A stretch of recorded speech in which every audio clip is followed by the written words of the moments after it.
কথায় আছে যে জীবনে কিছু শুরু করার আগে স্বপ্ন দেখা অত্যন্ত গুরুত্বপূর্ণ, আর এটা 100% সত্যিও। কিন্তু কিছু মানুষ স্বপ্ন দেখা শুরু না হয় করে দেন, কিন্তু তারপর থামেনি না। স্বপ্ন দেখতেই থাকেন, তারা ভাবতেই থাকেন, কর্ম করেন না। এমন সময় আপনাকে নিজেকে জাগিয়ে তুলতে হবে। নিজেকে বলতে হবে যে এবার উঠে কর্ম করার সময় এসে গেছে। কারণ আপনারা যদি অত্যাধিক বিচার করতে থাকেন, স্বপ্ন দেখতে থাকেন, তাহলে উঠে কিছুই করতে পারবেন না। আপনি শুধু একটা কাজ করুন, উঠে কর্ম করা আরম্ভ করে দিন।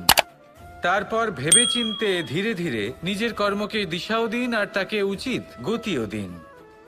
কারণ এটাই হলো সাফল্যের মূল মন্ত্র। না শুধু কর্ম করুন না ভাবনা চিন্তা করে, আর না শুধু ভাবুন কর্ম না করে। সাফল্যের মূল মন্ত্র হলো এর ভারসাম্যে।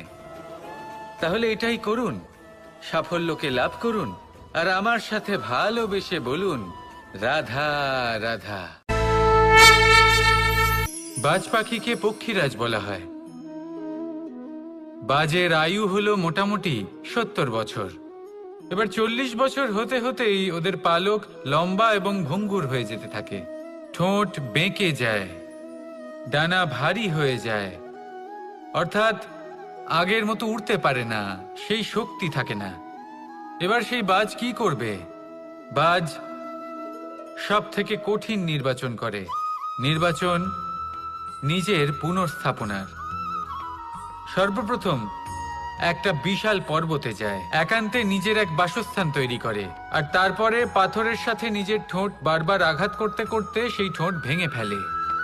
তারপরে সে অপেক্ষা করে সেই ঠোঁট পুনর্নির্মাণ হওয়ার। তারপর সেটাই করে নিজের পালকের সাথে। তারপরে নিজের ডানা থেকে এক এক করে ভারী পালকগুলো ছিঁড়ে ফেলে দেয়। আর তারপর 150 দিনের এই যন্ত্রণা সহ্য করার পরে ও ফিরে পায় নিজের ওড়বার অনন্য ক্ষমতা, সেই শক্তি। আর তারপরে ও জীবনের পরবর্তী 30 বছর বাঁচে। কি বুঝলেন আপনি? যদি ইচ্ছে শক্তি থাকে তাহলে একজন দুর্বলও শক্তিশালী হতে পারে। আপনিও এটাই করুন, নিজের অতীতের যন্ত্রণার বোঝাগুলিকে ত্যাগ করুন, আর কল্পনার খোলা আকাশে উন্মুক্ত হয়ে উড়ে বেড়ান। নিজের পুনর্স্থাপনা করুন, তবেই সর্বশ্রেষ্ঠ হতে পারবেন। আর মনে রাখবেন, এই ছোট ছোট পদক্ষেপই বড় বড় শিখরে পৌঁছে দিতে পারে। তাহলে আসুন আর আমার সাথে ভালোবেসে বলুন রাধা রাধা। যত শক্তিশালী এই মন, তত শক্তিশালী এই শরীরও। এই যে আমাদের শরীর, এটা আসলে কি? এ হলো একটা রথের মতো। আর একটা রথ ততক্ষণ চলতে পারবে না যতক্ষণ না তাকে কোনো সারথি চালাবে। এই মন হলো শরীরের সারথি।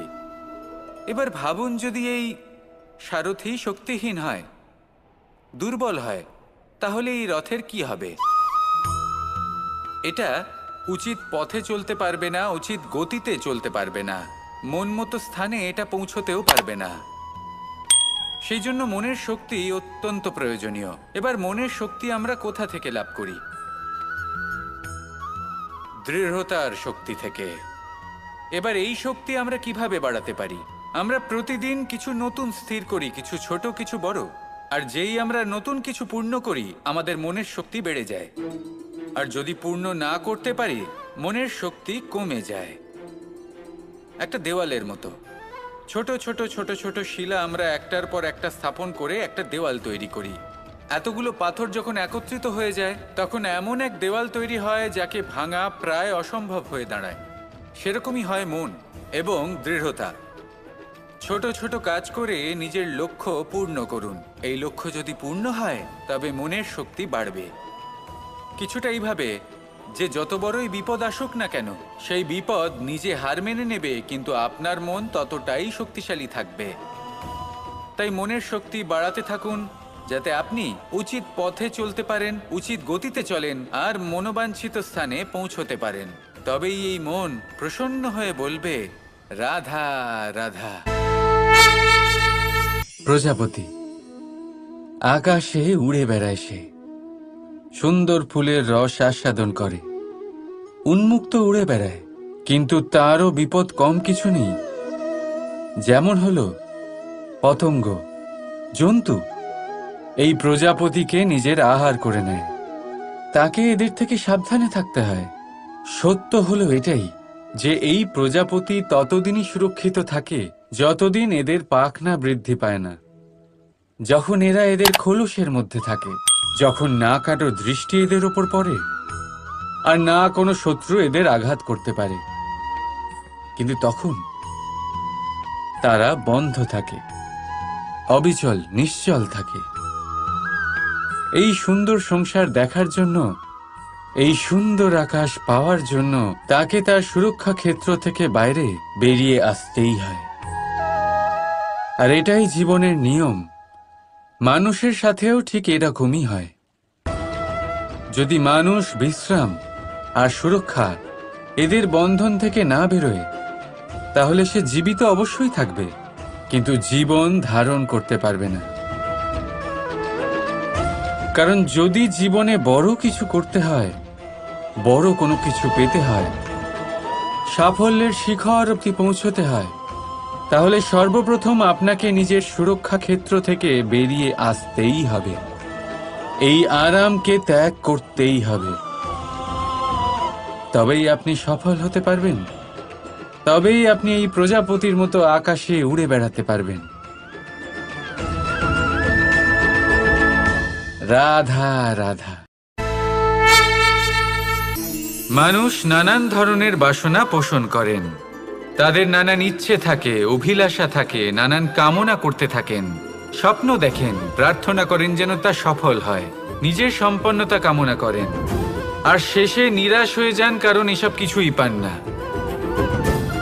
আপনাকে একটা ছোট্ট উদাহরণ দিই। জঙ্গলের রাজা কাকে বলা হয়? সিংহকে। এবার যেহেতু সিংহ বনের রাজা, তাই হরিণ তো তার কাছে এসে এটা বলতে পারে না যে আপনি হলেন বনের রাজা, তাই আপনি আমাকে মেরে ফেলুন, আমাকে খেয়ে ফেলুন আর নিজের ক্ষুধা নিবারণ করুন। এমন তো হয় না। সিংহ যতই বনের রাজা হোক, তাকেও পরিশ্রম অবশ্যই করতে হয়, তবেই তার ক্ষুধা নিবারণ হয়। সেইভাবেই আপনার সমস্ত স্বপ্ন, আপনার সমস্ত ইচ্ছে, আপনার সমস্ত অভিলাষা, সমস্ত আকাঙ্ক্ষা পূরণ হবেই, অবশ্যই হবে, পরিশ্রমের দ্বারা। শুধু ভাবলেই হবে না। তাহলে আপনিও জীবনে পরিশ্রম করুন, নিজের সমস্ত স্বপ্ন পূরণ করুন, আর আমার সাথে ভালোবেসে বলুন রাধা রাধা। এই সংসারে প্রত্যেক ব্যক্তি বড় কিছু করতে চায়, এমন কিছু যা এই সংসারে কেউ আগে কখনো করেনি। এমন জায়গায় পৌঁছতে চায় যেখানে এর আগে কেউ কখনো পৌঁছতে পারেনি।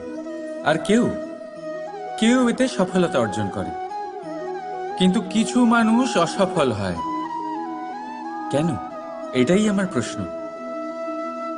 না তো তাদের ইচ্ছেতে কোনো কমতি থাকে, না কমতি থাকে তাদের চেষ্টায়।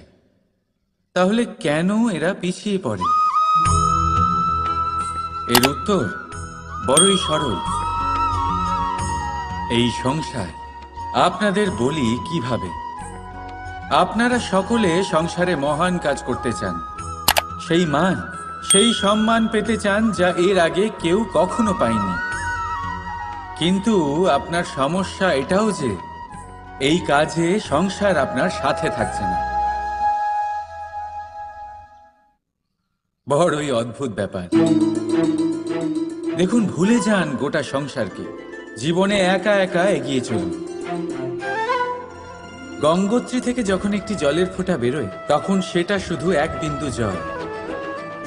তারপরে যখন সে তার যাত্রা শুরু করে, অন্য জলের ফোঁটার সাথে মিশে, তখন সে স্রোতে পরিণত হয়, গঙ্গাতে পরিণত হয়।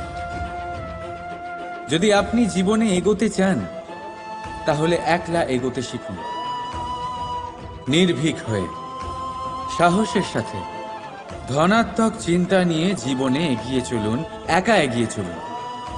আর দেখবেন সেই মান, সেই সম্মান, আপনার জন্যই অপেক্ষা করে আছে।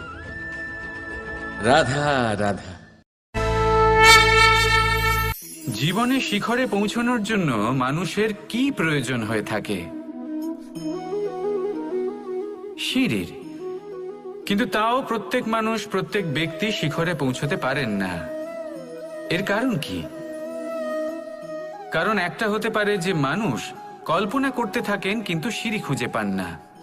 কিছু মানুষ খুঁজে নেন কিন্তু তা পেয়ে এতটাই প্রসন্ন হয়ে যান যে তারপর আর কোনো কর্মই করেন না। খুব সোজা ব্যাপার। অনেক মানুষ সিঁড়ি খুঁজে পান না, আর যদি পেয়েও যান তাও যতক্ষণ না তাতে চড়ছেন সেই শিখরে পৌঁছবেন কি করে? যতক্ষণ না আপনি পরিশ্রম করছেন, যতক্ষণ না সেই সিঁড়িতে আপনি চড়ছেন, যতক্ষণ না ক্লান্ত হচ্ছেন, আপনার পায়ে হাঁটুতে ব্যথা না হচ্ছে, ততক্ষণ এই শিখরে পৌঁছানোর সৌভাগ্য লাভ করতে পারবেন না।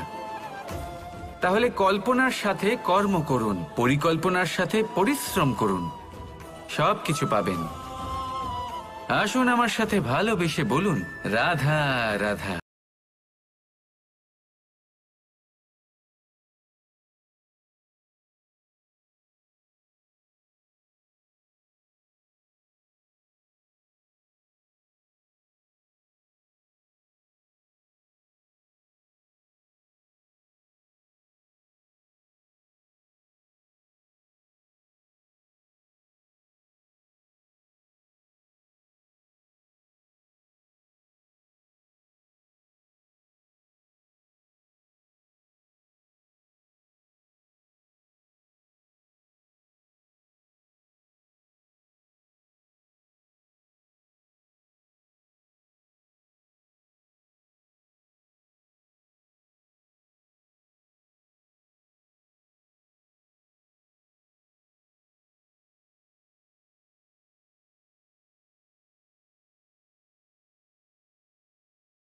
আপনি কখনো একটা পর্বতকে দেখে থাকবেন। দিনের বেলায় যদি দেখেন এই পর্বতকে কত সুন্দর দেখতে লাগে, এত বিশাল, এত সুন্দর প্রকৃতির এই দৃশ্য দেখে মনে শুভ চিন্তার উদ্ভব হয়। এবার সেই পর্বতকেই আপনি অন্ধকারে দেখুন, ততটাই ভয়াবহ মনে হয়। এবার এটাই হয় মানুষের সাথেও, আর এটাই হয় অন্য কোনো স্থানের সাথেও। এবার এর কারণ কি? তাহলে কি মানুষের রূপ, তার ব্যক্তিত্বের কোনো মাহাত্ম্য নেই? না, এরকম কখনোই নয়। এর সমস্ত কৃতিত্ব পায় প্রকাশ। শুধুমাত্র এই প্রকাশই আপনার গুণকে, আপনার ব্যক্তিত্বকে, আপনার রূপ আরো উজ্জ্বল করে সংসারের সামনে নিয়ে আসে। তাহলে আপনিও অন্ধকার থেকে প্রকাশের পথে অগ্রসর হন, সেই মানুষগুলোর দিকে অগ্রসর হন, সেই দিশায় অগ্রসর হন যা আপনার ভেতরের গুণগুলিকে, আপনার ব্যক্তিত্বকে সংসারের সামনে আনতে পারে। যদি আপনি তা করতে পারেন তাহলে আপনি জীবনভর সুখী থাকবেন। আসুন আর আমার সাথে ভালোবেসে বলুন রাধা।